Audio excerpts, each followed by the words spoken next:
ਸੜਕਾਂ, ਤਾਰੀਖੀ school, bank, restaurants, ਹਸਪਤਾਲ, market ਕੀ ਨਹੀਂ ਹੈ ਇਸ ਪਿੰਡ ਦੇ ਵਿੱਚ। ਆਓ ਦੋਸਤੋ, ਅੱਜ ਆਪਾਂ ਪੰਜਾਬ ਦੇ ਇੱਕ ਤਰੱਕੀ ਯਾਫਤਾ ਪਿੰਡ ਦੀ ਸੈਰ ਕਰਦੇ ਹਾਂ ਕਿ ਇਹਨੂੰ ਦੇਖ ਕੇ ਤੁਸੀਂ ਹੈਰਾਨ ਹੋ ਜਾਓਗੇ ਤੇ ਐਂਡ ਵਾਲਾ ਨਜ਼ਾਰਾ ਦੇਖ ਕੇ ਤੁਸੀਂ ਖੁਦ ਕਹੋਗੇ ਕਿ ਵਾਹ, ਕਮਾਲ ਹੋ ਗਿਆ। ਇਸ ਪਿੰਡ ਦੀ ਸੈਰ ਕਰਨ ਨਿਕਲੋਗੇ ਤੇ ਤੁਹਾਨੂੰ ਅੰਦਰੂਨ ਲਾਹੌਰ ਦਾ ਮੰਜ਼ਰ ਦੇਖਣ ਨੂੰ ਮਿਲੇਗਾ। ਇਸ ਪਿੰਡ ਦੀ ਤਾਰੀਖ ਫਰੋਲੋਗੇ ਤੇ ਤੁਹਾਨੂੰ ਤਾਰੀਖ ਸਿੱਖਾਂ ਦੇ ਦੌਰ ਵਿੱਚ ਲੈ ਜਾਏਗੀ। ਜੀ ਹਾਂ, ਅਸੀਂ ਗੱਲ ਕਰ ਰਹੇ ਹਾਂ ਸਰਗੋਦਾ ਦੀ ਤਹਿਸੀਲ ਸਾਹੀਵਾਲ ਦੇ ਨੇੜੇ ਵਸਣ ਵਾਲੇ ਪਿੰਡ ਫਾਰੂਕਾ ਦੀ।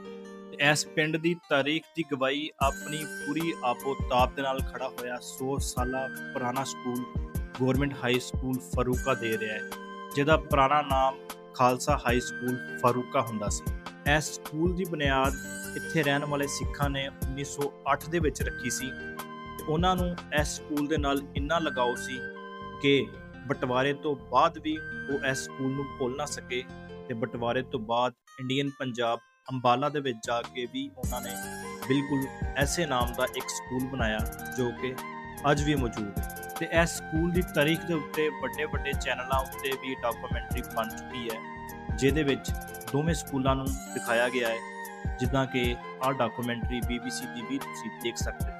ਤੇ ਇਸ ਤੋਂ ਇਲਾਵਾ ਇਸ ਪਿੰਡ ਦੇ ਵਿੱਚ ਗਵਰਨਮੈਂਟ ਐਸੋਸੀਏਟ ਕਾਲਜ ਫਾਰੂਕਾ ਤੇ ਗਵਰਨਮੈਂਟ ਐਸੋਸੀਏਟ ਕਾਲਜ ਬਰਾਏ ਖਵਾਤੀਨ ਫਾਰੂਕਾ ਵੀ ਮੌਜੂਦ ਹੈ। ਤਾਲੀਮ ਤੋਂ ਬਾਅਦ ਇਸ ਪਿੰਡ ਦੇ ਵਿੱਚ ਮੌਜੂਦ ਰੈਸਟੋਰੈਂਟਾਂ ਦਾ ਰੁਖ ਕਰੀਏ ਤਾਂ ਸਾਡਾ ਪਹਿਲੇ ਅੱਲਾ ਵਾਲਾ ਰੈਸਟੋਰੈਂਟ, ਅਲ ਮਦੀਨਾ ਰੈਸਟੋਰੈਂਟ, ਕੋਇਟਾ ਅਲ ਮਦੀਨਾ ਕੈਫੇ, ਮਹਿਰ ਜੀ ਰੈਸਟੋਰੈਂਟ ਐਂਡ ਬਾਰਬੀਕਿਊ ਤੇ ਅਲ ਹਕ ਰੈਸਟੋਰੈਂਟ ਐਂਡ ਮੈਰਿਜ ਹਾਲ ਮੌਜੂਦ ਨੇ। ਖਾਣਾ ਖਾਣ ਤੋਂ ਬਾਅਦ ਮਿੱਠੇ ਦੇ ਸ਼ੌਕੀਨ ਲੋਕਾਂ ਵਾਸਤੇ ਇੱਥੇ ਮਰਹਬਾ ਸਵੀਟਸ, ਗੋਂਦਲ ਸਵੀਟਸ ਤੇ ਮੀਆਂ ਸਵੀਟਸ ਨਮਾਇਆ ਨੇ। ਇੰਨਾ ਕੁਝ ਖਾਣ ਤੋਂ ਬਾਅਦ ਸਿਹਤ ਖਰਾਬ ਹੋ ਜਾਵੇ ਤੇ ਉਹਦੇ ਵਾਸਤੇ rural health centre, Khan Abdurrahman medical complex, Dilawar health care ਤੇ ਤੈयब ਹਸਪਤਾਲ ਮੌਜੂਦ ਨੇ।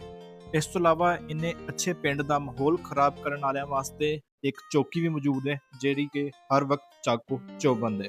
ਹੁਣ ਤੁਹਾਨੂੰ ਦਿਖਾਉਂਦੇ ਹਾਂ ਇੱਕ ਕਮਾਲ ਦੀ ਚੀਜ਼ ਜਿਹਦਾ ਮੈਂ ਪਹਿਲੇ ਜ਼ਿਕਰ ਕੀਤਾ ਸੀ, ਉਹ ਵਾ ਜੀ sugar mill, SW sugar mills limited, ਜੋ ਕਿ ਇੱਥੇ ਦੇ ਲੋਕਾਂ ਦੇ ਰੋਜ਼ਗਾਰ ਦਾ ਇੱਕ ਬੜਾ ਜ਼ਰੀਆ ਹੈ। ਨਾ ਕਮਾਲ ਦੀ ਗੱਲ ਕਿ ਇੱਡੀ ਵੱਡੀ ਸ਼ੂਗਰ ਮਿਲ ਇੱਕ ਪਿੰਡ ਦੇ ਵਿੱਚ ਮੌਜੂਦ ਹੈ। ਲੋ ਜੀ, ਅੱਜ ਤੁਹਾਨੂੰ ਅਸੀਂ ਸੈਰ ਕਰਾਈ ਫਾਰੂਕਾ ਦੀ ਤੇ ਸਾਨੂੰ ਫਾਰੂਕਾ ਦੀ ਸੈਰ ਕਰਾਈ ਹੈ ਫਰਮਾਨ ਭਾਈ ਨੇ, ਜੋ ਕਿ ਮੇਰੇ ਬਹੁਤ ਅੱਛੇ ਦੋਸਤ ਨੇ ਤੇ ਮੇਰੇ ਮੇਜ਼ਬਾਨ ਨੇ। ਹੁਣ ਕਮੈਂਟਾਂ ਵਿੱਚ ਸਾਨੂੰ ਦੱਸੋ ਕਿ ਇਹ ਤਾਰੀਖੀ ਤੇ ਤਰੱਕੀ ਯਾਫਤਾ ਪਿੰਡ ਤੁਹਾਨੂੰ ਕਿੱਦਾਂ ਦਾ ਲੱਗਾ, ਤੇ ਅਗਰ ਤੁਸੀਂ ਵੀ ਕਿਸੇ ਐਸੇ ਪਿੰਡ ਦੇ ਨਾਲ ਤਾਲੁਕ ਰੱਖਦੇ ਹੋ ਜਿਹਦਾ ਤੁਹਾਨੂੰ ਲੱਗਦਾ ਹੈ ਕਿ ਉਹਦੀ ਵੀ ਡਾਕੂਮੈਂਟਰੀ ਬਣਨੀ ਚਾਹੀਦੀ ਹੈ, ਤੇ ਆਪਣੇ ਪਿੰਡ ਦਾ ਨਾਮ ਸਾਨੂੰ ਕਮੈਂਟਾਂ ਵਿੱਚ ਲਾਜ਼ਮੀ ਦੱਸੋ। ਅਸੀਂ ਪੂਰੀ ਕੋਸ਼ਿਸ਼ ਕਰਾਂਗੇ ਕਿ ਤੁਹਾਡੇ ਪਿੰਡ ਦੀ ਵੀ ਡਾਕੂਮੈਂਟਰੀ ਬਣਾ ਸਕੀਏ।